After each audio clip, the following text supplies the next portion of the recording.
रमज़ान मुबारक के दौरान रोज़ादारों और आवाम को सहूलियात की फराहमी टाउन इंतजामिया की बुनियादी जिम्मेदारी है।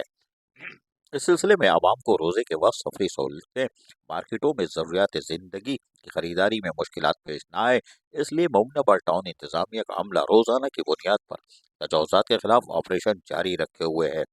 इन ख्यालात का इजहार सैयद जैन अली शाह ने असिस्टेंट कमिश्नर के हमरा डिप्टी कमिश्नर जिला गरबी की वाज़ेह हिदायतों के बाद तजावज़ात के खिलाफ जारी ऑपरेशन के दौरान किया।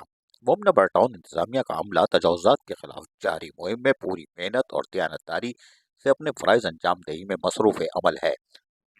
सैयद जैन अली शाह ने बताया कि टाउन चेयरमैन मोमिनाबाद मलिक आरिफ ऐवान ने वाज़ेह तौर पर कहा था कि तजावज़ात के खिलाफ ऑपरेशन को तेज किया जाए और इस दौरान बनारस मार्केट और शार औरंगी का भी दौरा किया और तजावज़ात ख़त्म करवाने के काम की निगरानी भी की। इस मौके पर उन्होंने मार्केट्स में दुकानदारों, पथारे लगाने वालों को अपनी हदूद में रहकर काम करने की हिदायतें भी जारी की। जो लोग तजावज़ात कायम करेंगे और अपनी हदूद की खिलाफ वर्जी करेंगे, इनके खिलाफ कानूनी कार्रवाई की जाएगी, भारी जुर्माने भी किए जाएंगे और सामान जब्त कर लिया जाएगा।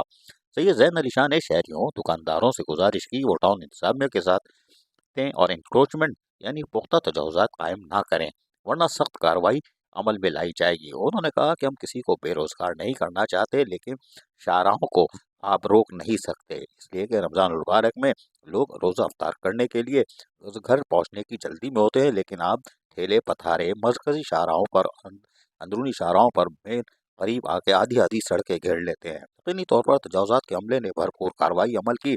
इस दौरान पुलिस का उनको मुकम्मल ताउन भी हासिल था, जिसकी मदद से तजावज़ात की मुहिम को अमली तौर पर अमल को पैरा हुए और यकीनी तौर पर इसमें कामयाबी हुई। जैन अली शाह का कहना है कि तजावज़ात के खिलाफ ये मुहिम जारी रहेगी और हर हाल में सफरी सहूलतों की फराहमी का जो अज़म किया हुआ है वो फराहम की जाएगी।